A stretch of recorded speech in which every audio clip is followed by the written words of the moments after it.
Moby Dick, la ballena blanca, es, ¿quién podría dudarlo?, un monstruo, es decir, una especie que consiste de un solo individuo.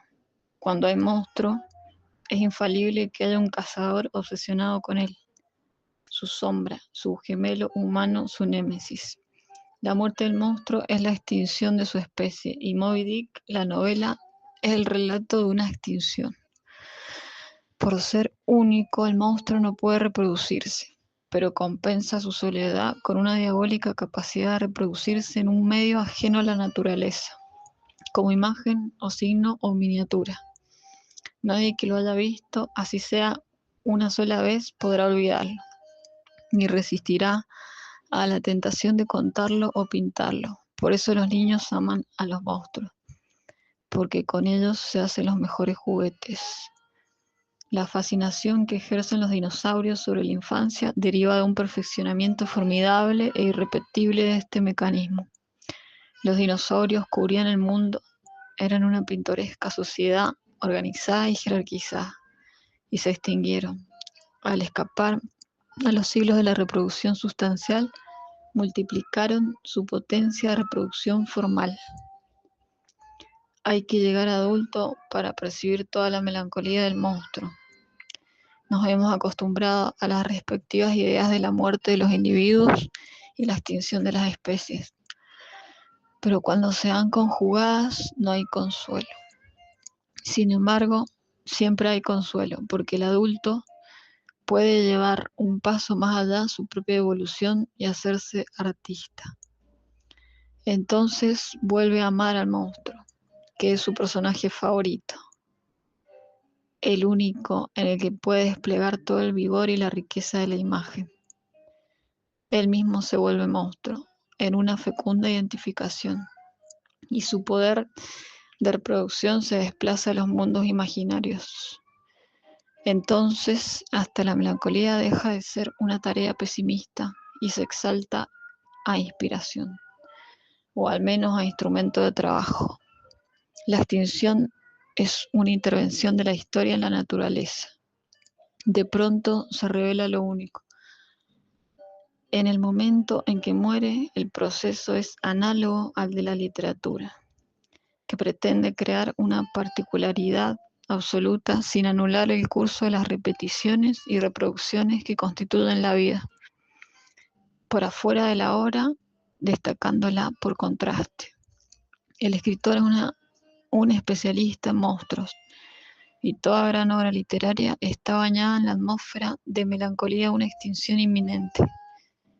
Ortega y Gasset nunca fue tan lúcido como cuando dijo: el mundo está compuesto de monstruos y de idiotas, lo cual es una buena definición de Moby Dick y de toda la obra de Melville. Pero de la realidad de su monstruo más logrado tenemos motivos para dudar. Aún dentro del sistema de la novela existe Moby Dick. La gran ballena blanca funciona como un objeto obsesional y constituye por reflejo a Ahab, no menos único que ella. La existencia de Moby Dick, su existencia real, cuando asoma a la superficie de la novela, es una existencia segunda, confirmatoria de su leyenda. Como tal, no puede sobrevivir sino en la aniquilación, a la que arrastra a quien hizo de ella su único objeto de pensamiento, su mejor idea. Ahab vive pendiente de que su pensamiento se haga realidad, y lo único que sabe es que sucederá cuando menos lo espere. Para sostener este suspenso, Melville desplegó la escena sobre el plano misterioso del mar, superficie y volumen a la vez. Al mar van los hombres, o iban, según lo explican las primeras páginas del libro, cuando el sinsentido de la vida se les hace insoportable. El mar es la máquina monstruificadora por excelencia, pues a ella van solo hombres sin mujeres. En el mar los hombres se apartan de la especie y se condenan a ser individuos por toda la eternidad. En su gran espejo opaco y amenazante, la reproducción se vuelve sobre sí misma y se interna en el terreno de lo imaginario, rumbo a la alucinación. Igual que el mar, la novela oculta y revela formas extrañas, al menos una novela como esta. Sucede que las novelas muy extensas no se releen con frecuencia. Si son clásicos, como lo es Moby Dick, se los lee en la juventud y después se los recuerda, y el olvido los enriquece infatigablemente. Los accidentes de la memoria engendran toda clase de quimeras. A veces nos lanzamos a releer uno de esos libros larguísimos solo para encontrar ese detalle extraño, misterioso, sugerente, que ha vuelto sin cesar a nuestro pensamiento durante 20 o 30 años. Típicamente no lo encontramos porque no existía. Típicamente nos resistimos a creerlo. El mecanismo es análogo al de Ahab, lanzándose al mar en busca de su ballena blanca. Moby Dick, la novela, también quedó como un género con un solo individuo. Muchos han lamentado, lo hizo Alberto Guirri en un hermoso poema, que ese magnífico ejemplo de libertad de una novela abierta a todos los temas y registros no haya sido aprovechado por los novelistas que vinieron después. Pero quizá ese es el destino, el melancólico destino de Monstruo, de toda verdadera obra de arte. La primera frase de Moby Dick, "Call me Ismael", es el que significa llámame Ismael.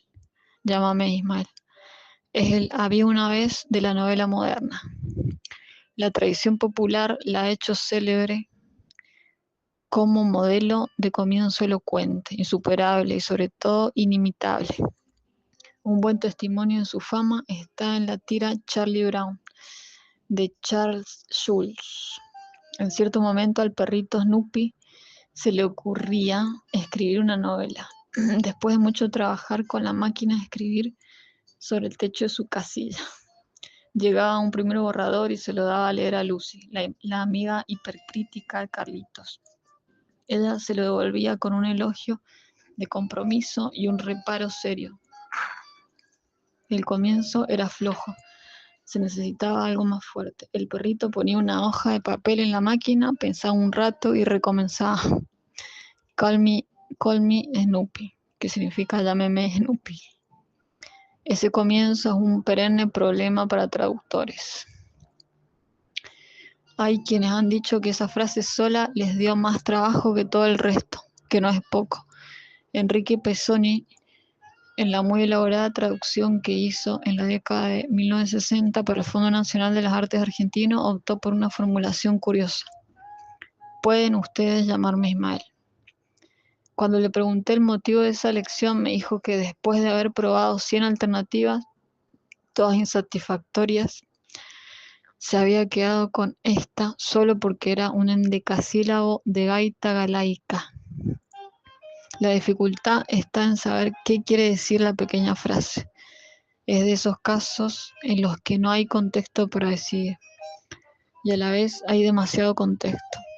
Una posibilidad sería que el narrador prefiere no revelar su identidad, y por ello propone un nombre cualquiera, para hacer más cómoda la conversación.